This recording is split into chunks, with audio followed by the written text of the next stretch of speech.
Welcome back to Kleppers Quarter, where we sift through the flaming dumpster that is today's news cycle and try to decide if it's the apocalypse, a Monty Python sketch, or both. Spoiler alert, it's both. Today's headlines feature China showing off new toys that can level a continent, Europe deciding whether it can defend itself without America ghosting, Apple trying to kill Google but also secretly dating them, science inventing a weight loss drug that might also cure your cocaine habit. Finally, something for Wall Street. And Indiana making sure even your kid's spelling bee judge has a red or blue team jersey. Buckle up. Segment 1, Beijing's parade. Axis of Extra China just threw itself a parade, but not your Macy's Thanksgiving kind with Snoopy balloons and marching bands. No, this was a we've got missiles that can melt your aircraft carrier parade. 80 years after World War II, Beijing rolled out its shiniest new military toys in front of an audience of the Axis of Extra, Xi Jinping, Vladimir Putin, and Kim Jong-un, which is basically the geopolitical version of the island of misfit dictators. Missing from the party, the US, Europe, Japan, and India. So basically the people you actually want at your birthday. Now, the U.S. response came straight from the Trump playbook of mixed messages. He called the parade beautiful and impressive, which, in fairness, is exactly what he says when a steak has ketchup on it. But then he also slammed Xi for not thanking America for all the blood shed during World War II, which is like showing up at someone else's wedding, eating all the cake, and then yelling, "Hey, you didn't thank me for inventing love." And because no geopolitical crisis is complete without a Truth Social post, Trump accused Xi, Putin, and Kim of conspiring against the United States. Which, yeah, that's not even a hot take. That's just the plot of every Tom Clancy novel. The Kremlin brushed it off, saying Trump was probably being ironic. Right, because nothing says nuclear brinkmanship like a dad joke.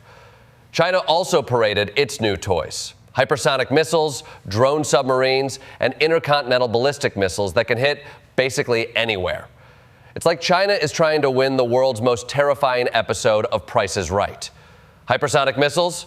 $1, Bob. But here's the real kicker. While the rest of the world saw threat, inside China, this was about national pride. Xi was basically saying, look, we used to be humiliated by foreign powers. Now we can humiliate you back with weapons that move faster than your TikTok feed. Nothing unites a country quite like the ability to blow up someone else's.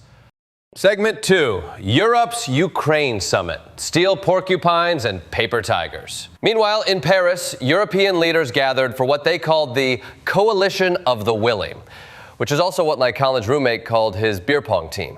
The goal? Figure out how to give Ukraine real security guarantees so they don't get steamrolled again the minute the shooting stops.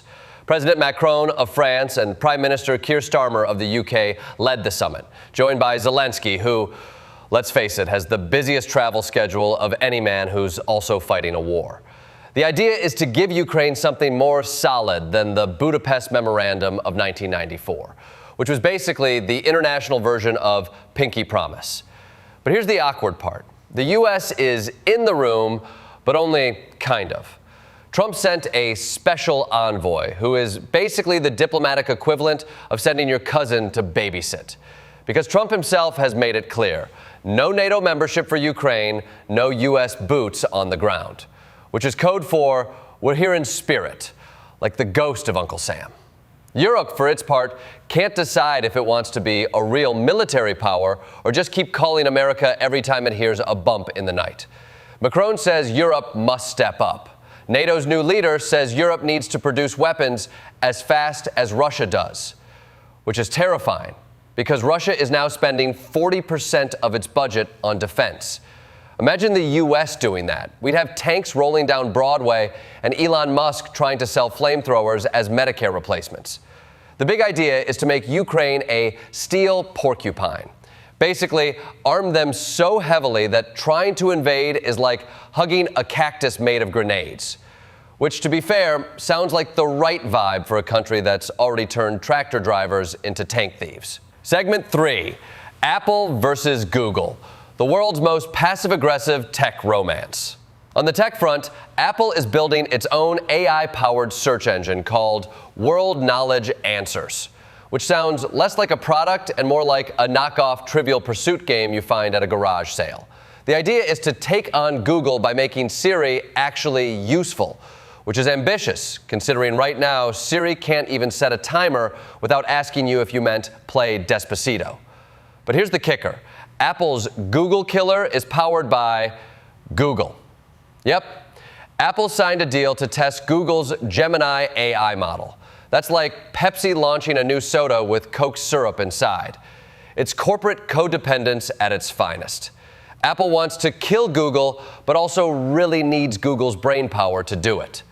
It's like trying to divorce your spouse while borrowing their Netflix password. Apple's selling point is privacy. They promise to use their own models for anything personal, which sure sounds great, but remember, this is the company that charged you $20 for a charging cable and told you it was for your own good. And while these two giants are making out in the corner, the DOJ is trying to figure out whether Google is a monopoly. Apple partnering with them is basically Exhibit A in Google's defense. Look, we're not a monopoly. We have competitors who also pay us billions of dollars every year to exist. Segment 4, Science Saves Us. Cocaine, calories, and COVID. Science is on a roll. First up, semaglutide, the same drug in Ozempic and Wegovy that makes people lose weight, apparently also reduces cocaine use.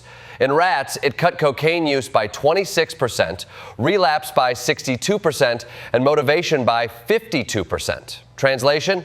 Even rats on drugs are now saying, actually, I'm watching my figure.